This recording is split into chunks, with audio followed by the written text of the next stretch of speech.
Yo, what's going on, YouTube? And welcome to Goal Line Hockey. It's your boy Kevin Forte, and we are taking a look at former second overall pick back in 2017, Nolan Patrick. He has fallen off the map since he was drafted by the Philadelphia Flyers back in 2017. He's had a couple of rough seasons. He's played some games. He missed the entire season last year. We're going to take a look at the status of Nolan Patrick heading into 2021. Spoiler alert, be aware of the big man, Nolan Patrick. We're going to be taking a look at that in this video. If you like what we're doing here at Goal Line Hockey, we want to see the latest news around the NHL, make sure to give this video a big thumbs up and subscribe down below, and let's take a look at Nolan Patrick.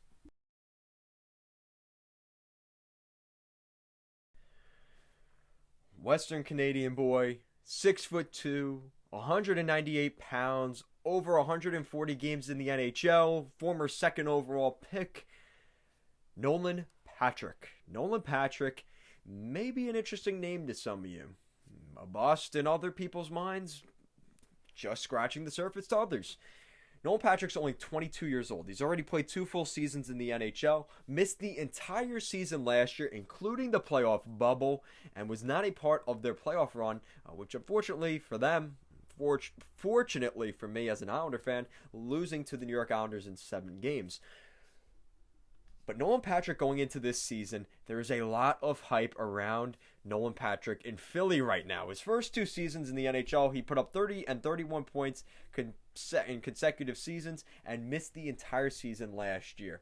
Obviously, a former second overall pick projected for at least 2 years before the draft would go first overall until the New Jersey Devils selected Nico Hischier ahead of him.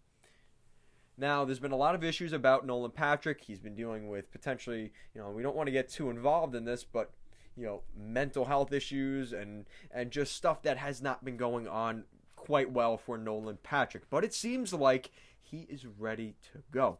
According to a recent article, he has not played in a game since April 2nd, 2019. Yes. Yeah, it's going to be almost 2 years since Nolan Patrick has played NHL hockey. The migraine issues that caused him to miss the entire 2019-2020 season, that's partly why he missed all that time, including the playoff bubble. They could continue to make his consistent availability for the team tenuous. I got slaughtered on social media, whatever. Let's take a look. Although he didn't want to address the medical issues that kept him out of the meaningful games over the past almost 2 years, which is totally understandable for a number of reasons. Safe to say, you assume his day-to-day life has improved leaps and bounds since he is cleared for contact as a full participant in practice and games. All this is a long-winded setup for a declaration come relief for the former second overall pick. According to a recent tweet by Charlie O'Connor, it's so hard to do then-now comparisons because it's been so long since we've seen him last, but I feel like Patrick looks quicker than he did in the 2018-2019 season. Just seems like he's creating more separation, carrying puck through middle of the ice and pushing D-men back more on entries.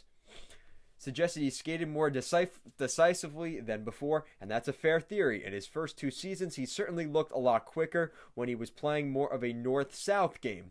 I remember that being a big distinction between first and second half-year rookie Patrick. Now, obviously, there's questions about his speed because he is a bigger guy, but Patrick didn't miss a shift after getting slammed by a freight train during practice. Obviously, there's a lot of hype around him right now. The hope is that he's going to be in the lineup here to start the season. Now, the question is, where does he play? You look at the Flyers lineup right now, and Nolan Patrick has to fight for a spot, a former second overall pick. It's not going to be easy for Nolan Patrick on this lineup.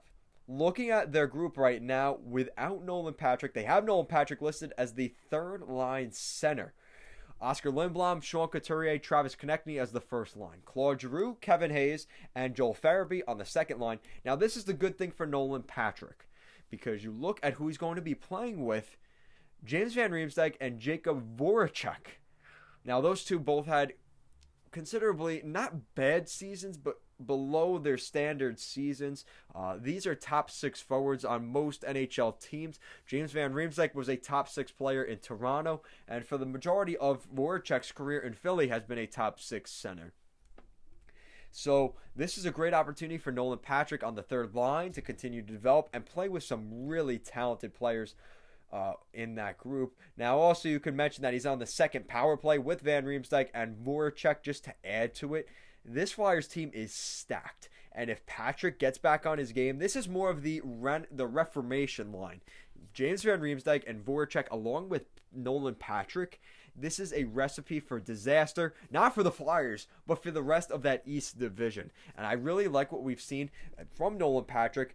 Like they've been saying, he's grown leaps and bounds during this season, so we'll see how that goes for Patrick. A lot of excitement and hype from the former second overall pick back in 2017. Will he live up to those standards, or will he be the big B word? We're going to find out more than likely this season. If you like what we're doing here at Goal Line Hockey and want to see the latest news around the NHL, you guys know what to do. Make sure to give this video a big thumbs up and a subscribe down below. Make sure to check out our Patreon for a weekly podcast. Every Thursday night, we take a look at the latest news around the NHL as well as answering your guys' questions from the YouTube comment section down below. So if you're interested in having your question heard on next week's podcast, make sure to leave some comments down below to have your question heard next week. Make sure to check out our weekly power rankings starting every Friday night at 6 p.m. We already have our latest power rankings up this week, so if you want to check that out here before the preseason, as we get ready for things, make sure to check that out. But moving forward, every Friday night at 6 p.m. is our power rankings video, as well as our hockey podcast every Thursday night at 6 p.m.